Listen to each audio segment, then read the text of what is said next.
Shalom, salam sejahtera buat saudara-saudaraku. Judul renungan kita hari ini, di hadapan yang lanjut usianya. Ayat renungan kita terdapat di dalam Daniel pasal 7 ayat yang ke-13. Aku terus melihat dalam penglihatan malam itu, tampak datang dengan awan-awan dari langit seorang seperti anak manusia. Datanglah ia kepada yang lanjut usianya itu, dan ia dibawa ke hadapannya. Mari kita dengarkan keterangannya. Demikianlah disampaikan kepada nabi itu melalui penglihatan hari yang besar dan hikmat, di mana sifat-sifat dan hidup manusia diperiksa kembali di hadapan hakim segenap dunia, dan kepada setiap orang akan diberikan upah menurut perbuatannya. Yang lanjut usianya itu ialah Allah Bapa. Dialah sumber segala makhluk dan mata air segala hukum yang akan memimpin pengadilan itu. Dan malaikat-malaikat yang kudus sebagai pelayan-pelayan dan saksi-saksi berjumlah 1000 kali beribu-ribu dan selaksa kali berlaksa-laksa turut menghadiri persidangan ini. Ia, Kristus, datang kepada yang lanjut usianya di surga untuk menerima kekuasaan dan kemuliaan dan kerajaan yang akan diberikan kepadanya pada akhir tugasnya sebagai pengantara.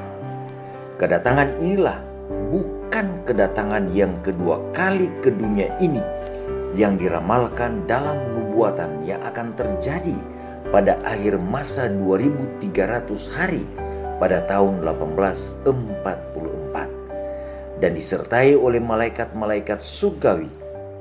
Imam besar kita itu memasuki tempat yang maha suci, dan di sana tampil di hadapan Allah, ikut pada pelayanannya yang terakhir untuk manusia, untuk melakukan pelayanan pengadilan pemeriksaan dan untuk mengadakan pendamaian bagi semua yang berhak menerimanya.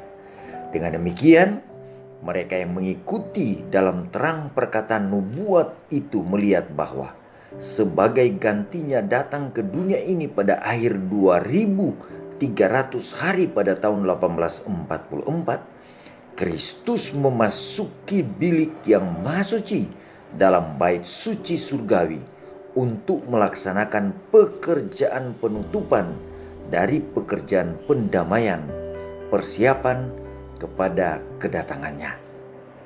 Juga terlihat bahwa sementara persembahan karena dosa menunjuk Kristus sebagai korban dan imam besar melambangkan Kristus sebagai pengantara, demikian juga kambing Asasel melambangkan iblis sebagai sumber dosa, ke atas mana dosa-dosa orang yang benar-benar menyesali dosanya pada akhirnya ditanggungkan.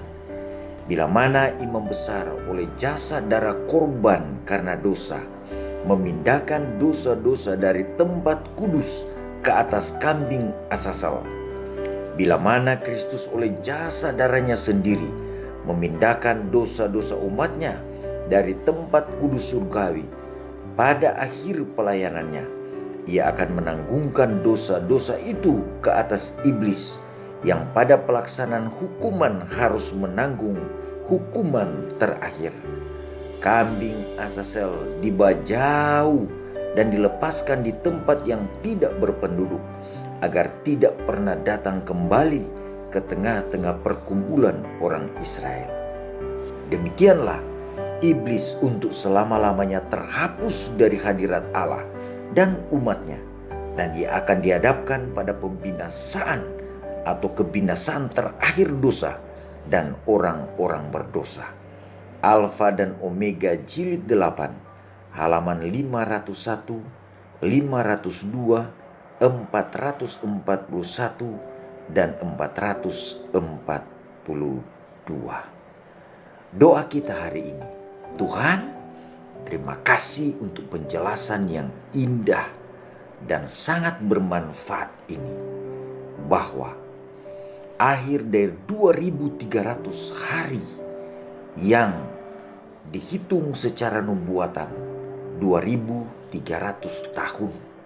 Pada tahun 1844 engkau bukan datang ke dunia ini, tetapi engkau berpindah dari bilik suci ke bilik yang maha suci, menandakan satu pelayanan tahap akhir pemeriksaan. Ketika engkau keluar dari sana, engkau akan datang ke dunia ini untuk membawa orang-orang yang telah hidup sesuai dengan kehendak-Mu. Terima kasih untuk pelajaran ini. Kiranya ini menjadi berkat bagi kami semua. Kami makin diubahkan dan terus bersedia melalui kehidupan kami seturut dengan kehendak-Mu. Terima kasih sekali lagi untuk pelajaran di hari ini. Kami persembahkan doa ini hanya di dalam nama Tuhan Yesus, nama yang indah, Tuhan dan Juru Selamat kami. Amin.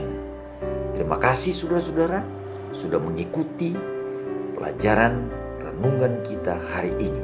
Tuhan Yesus memberkati. Shalom.